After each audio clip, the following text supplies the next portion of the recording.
Hello and welcome to the New York Sports Show. We have Stafford Motor Speedway street stock driver Chris Meyer on. Chris, hello and welcome back on the New York Sports Show. How you doing? Thanks for having me on the show.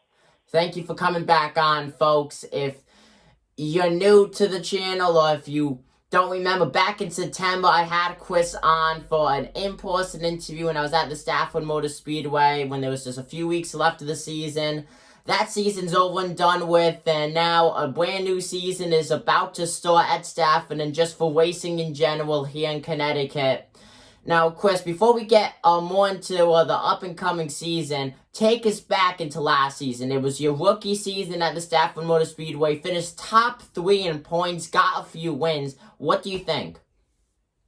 We had a lot of fun. We went to Stafford last year due to the COVID-19 delaying the start to all the other season, so we didn't know what was going to open, and when Stafford announced that they were going to open the track, we decided that was probably our best opportunity to race.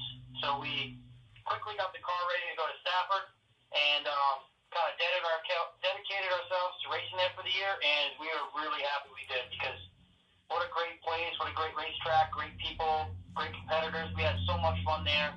Like you said, we had a good season. We were able to get 2 wins in our first year, finished second in points. 2 other races we were leading on the last lap and had incidents that could have gone either way, and maybe we could have won a few more races. But, yeah, we were really happy we raced there last year, and we had a ton of fun, and we can't wait to go back. It definitely a great racer you were, and just having a fantastic season at Stafford. Now, you also race at Waterford, too, the New London Waterford Speed Bowl. Now, are you going to be balancing both Stafford and the New London Waterford Speed Bowl this upcoming racing season? So Stafford is definitely going to be our main priority. Our main focus is to race at Stafford, try to win some races, and compete for the championship. We plan on trying to run some races at Waterford. Maybe some of the bigger pay races. They have a couple races that are supposed to pay big, and we also have a guy that is actually going to drive for us at Waterford this year. His name's Ed. He owns a tree company that we actually do some business with, and he's actually going to be driving my other car at Waterford this year in his rookie season for a limited number of shows. So we're going to have our hands in both tracks, but for us, that will be the focus. Yeah, definitely a very busy season ahead of you. Now, like I said, finished top 3 in points at Stafford. The drivers who finish around you, that being Zach Robinson and Megan Fuller, they are now leaving the street stock division. Fuller going to the SKs, Robinson going to the late models. So really, the street stock division is up for anyone, really. Do you seem that you're going to take advantage with that?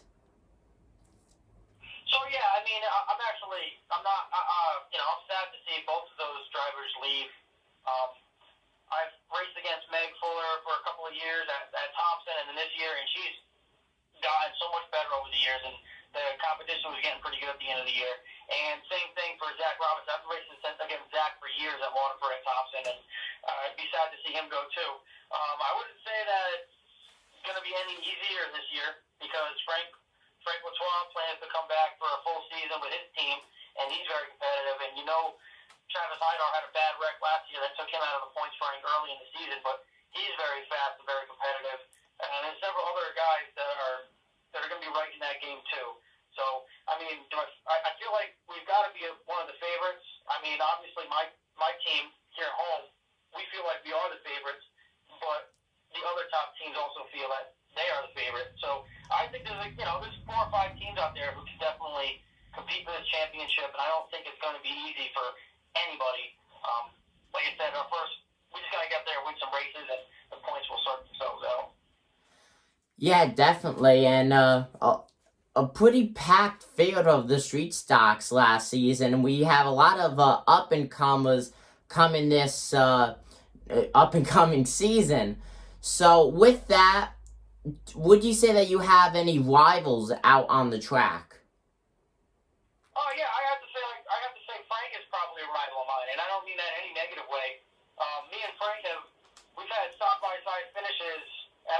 racetracks now in the state.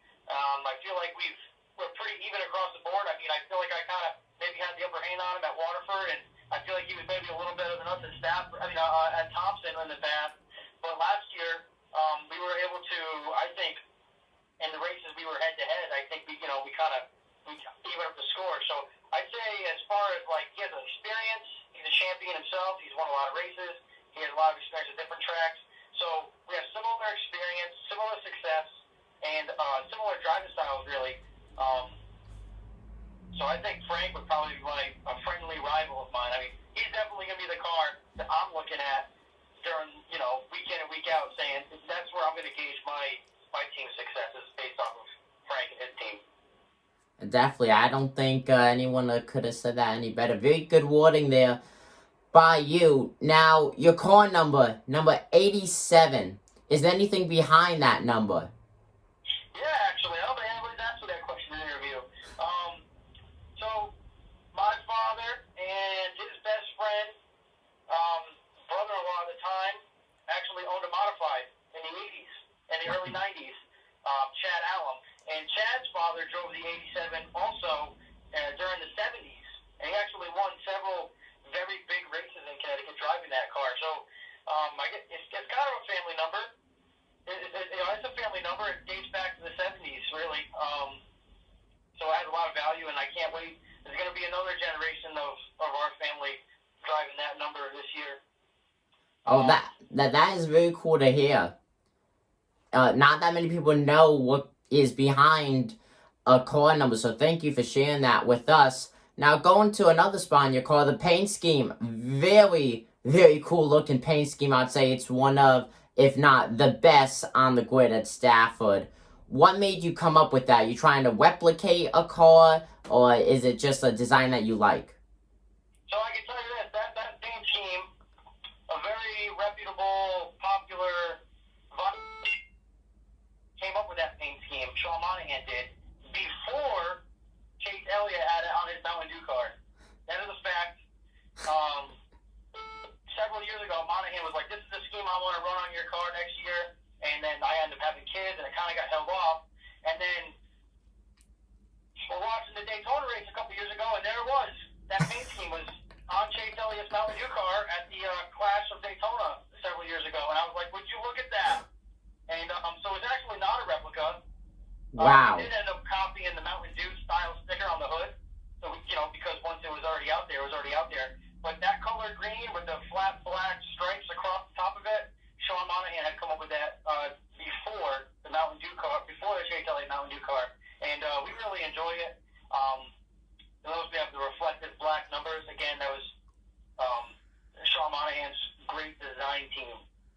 Oh, that's something right there. I can't imagine what you must have thought when you saw Chase Elliott's car on TV that looked just like yours. That must have been funny in a way, but at the same time, just crazy on how they replicated your car. So definitely an interesting. That's how it was too. Because I first seen it, I was like almost mad for a second.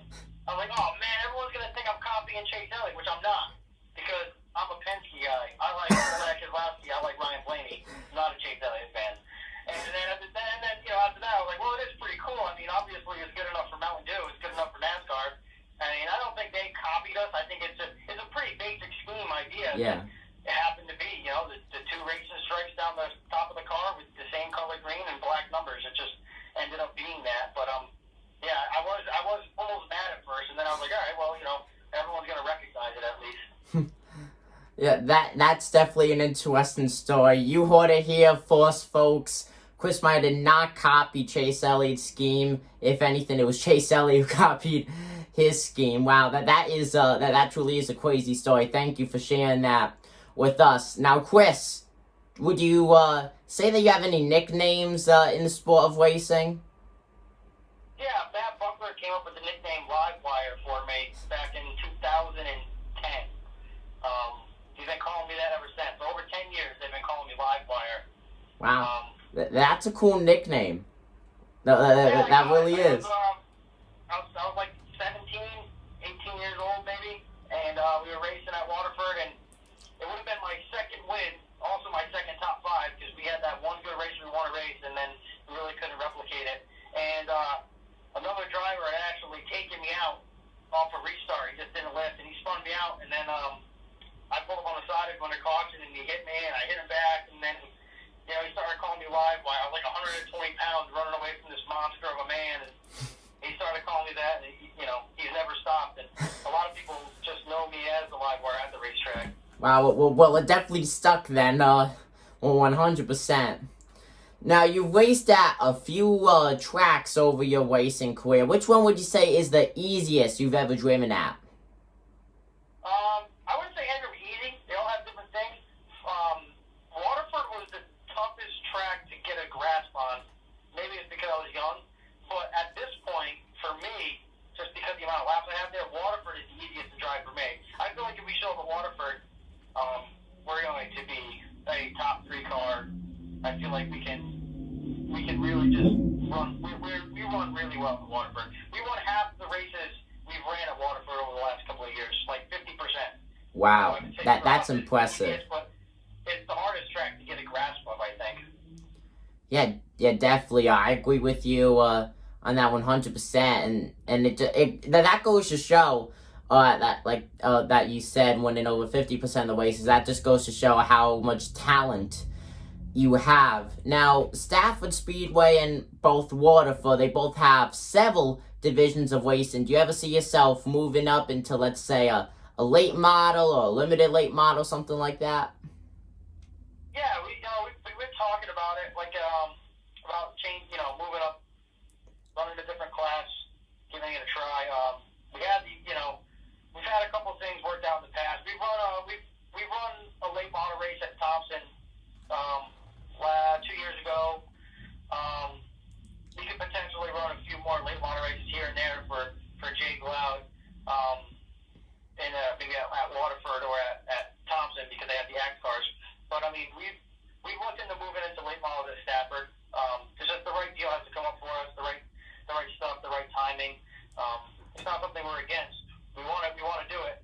We just want to make sure when we do it, we have all the right stuff, because we don't want to go to the racetrack and mess around,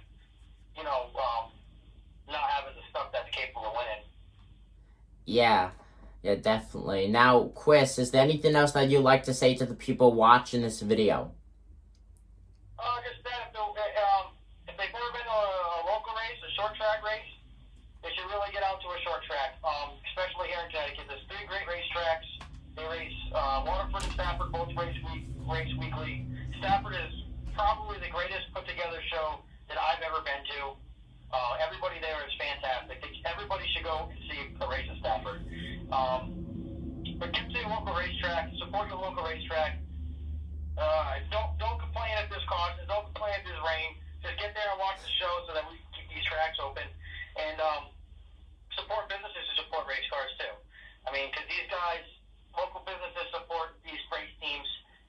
No corporations don't do it. Businesses do. So race fans should be really focusing on doing that. Attending the races, supporting businesses that sponsor race cars. Definitely. That was very nice what you said with supporting your local business.